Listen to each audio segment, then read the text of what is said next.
صاحب یہ فرمائیے کہ جن کے عمران خان پہلے لاڈلے تھے اب ان کے آپ لاڈلے ہو گئے ہیں، آپ سمجھتے ہیں کہ نواز شریف کی اقتدار نہیں، معاملہ یہ ہے کہ ہم رانا صاحب کی بات پاکستان میں اسٹیبلش ہو گئی ہے کہ اقتدار لینا کوئی مشکل کام نہیں ہے، تھوڑے سے معاملات آپ طے کر لیں طاقتور قوتوں سے تو اقتدار آپ کو مل جاتا ہے۔ مسئلہ یہ ہے کہ اپنا ٹینیور کمپلیٹ کرنا، مسلم لیگ نون 3 بار اپنا ٹینیور کمپلیٹ نہیں کر رہے، وہ کون سی غلطیاں ہیں جو اب آپ چوتھی بار نہیں دہرائیں گے؟ جس نمبر کا میں نے ذکر کیا وہاں پہ ہمیں یہ سجائی دے رہا ہے کہ ہماری پوزیشن بہتر ہے اور we are in winning position. آپ اس کو جس مرضی جو ہے وہ گفٹ کا نام دیں، باقی معاملہ یہ ہے کہ ہمارے ساتھ جو 18 میں ہوا اگر وہ ہمارے ساتھ اب نہیں ہو رہا تو یہ اگر آپ کو بہت ناگوار گزر رہا ہے تو آپ اس کا کوئی بندوبست کر لیں۔ ہم تو سمجھتے ہیں کہ یہ ہمارا حق ہے، جو اس وقت ہمارے ساتھ ہوا وہ نہیں ہونا چاہیے تھا، وہ غلط تھا۔ جماعت کو جھکوانے کے لیے سارا عمل کیا جا رہا ہے، جبکہ ان کے جو صدر ہیں پی ٹی آئی کے چودھری پرویز الہی، وہ یہ کہہ رہے ہیں کہ آئندہ انتخابات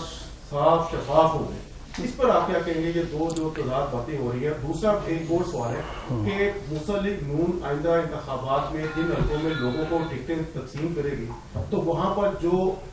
دوسرے جو ناراض ہوں گے اس حوالے سے کوئی پالیسی ہے آپ کی ان کو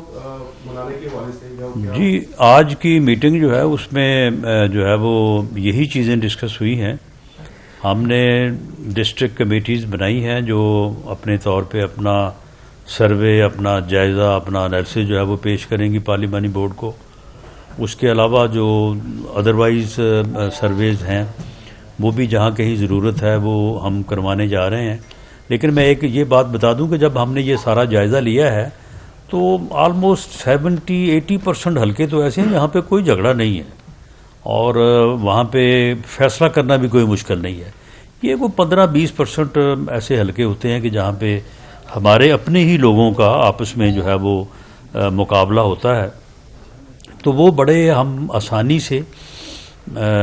اس نتیجے پہ پہنچیں گے کہ اے بیٹر ہے یا بی بیٹر ہے،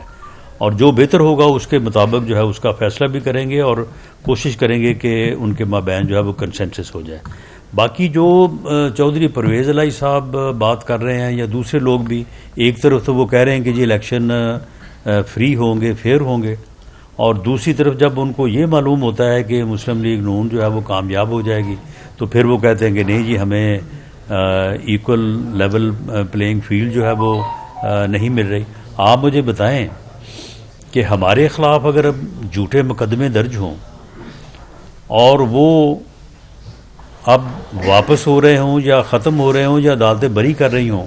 تو اس کے ساتھ لیول پلینگ فیلڈ کا کیا تعلق ہے جی؟ کیا ہمارے خلاف جھوٹے مقدموں کا قائم ہونا لیول پلینگ فیلڈ ہے یا ان کا قائم رہنا جو ہے وہ لیول پلینگ فیلڈ ہے؟ جو ہمارے ساتھ غلط ہوا، جو ہمارے ساتھ 18 کے الیکشن میں ہوا، اب اگر وہ نہیں ہو رہا تو یہ بہتر ہو رہا ہے، کسی اور کے ساتھ بھی نہیں ہونا چاہیے۔ اور ہم بالکل اس حق میں ہیں کہ تمام سیاسی جماعتوں کو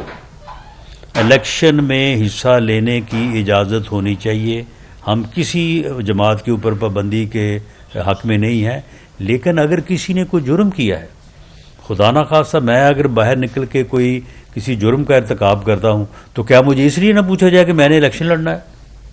اگر کسی نے 9 مئی کو یا اس سے آگے یا پیچھے کچھ کیا ہے تو وہ تو اسے فیس کرنا پڑے گا۔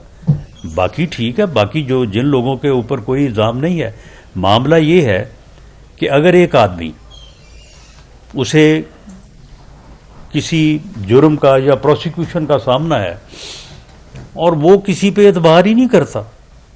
وہ اپنی پارٹی میں کسی کی بات سننے کو تیار نہیں ہے، تو یہ بھائی ہمارا قصور ہے،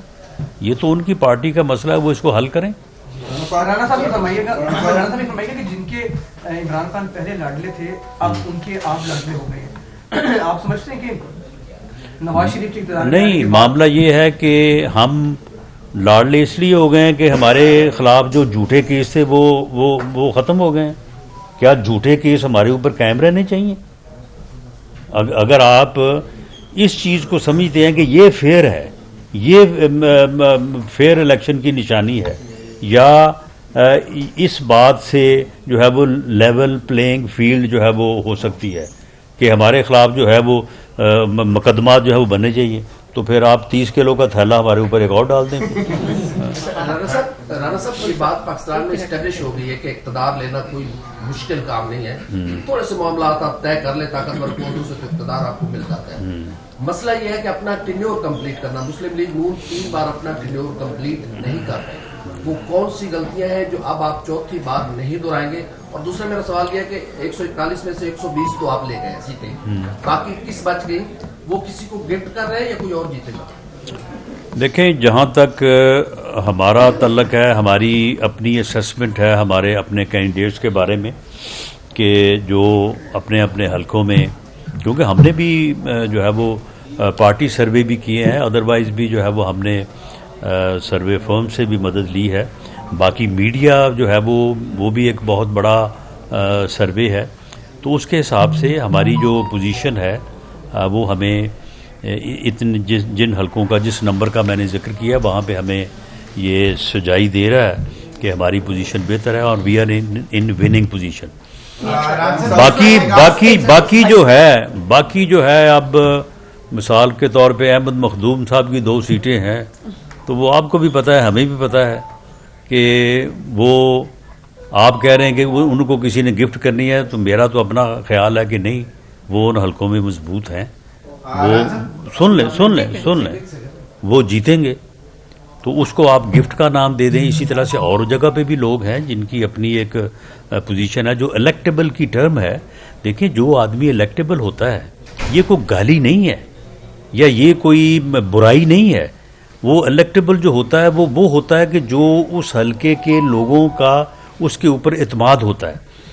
وہ اس کے اوپر جو ہے وہ اس کو اپنا ووٹ دینا چاہتے ہیں، اس کی یہ کیپیسٹی ہوتی ہے۔ تو اگر کوئی الیکٹیبل ہے تو اس میں کوئی اچھائی ہوتی ہے، تو پھر اس حلقے کے لوگ جو ہیں اس کی قدر کرتے ہیں، اس کی عزت کرتے ہیں یا اس کو ووٹ دیتے ہیں۔ آپ اس کو جس مرضی جو ہے وہ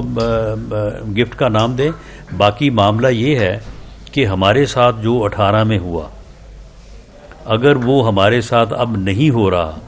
تو یہ اگر آپ کو بہت ناگوار گزر رہا ہے تو آپ اس کا کوئی بندوبست کر لیں۔ ہم تو سمجھتے ہیں کہ یہ ہمارا حق ہے، جو اس وقت ہمارے ساتھ ہوا وہ نہیں ہونا چاہیے تھا، وہ غلط تھا۔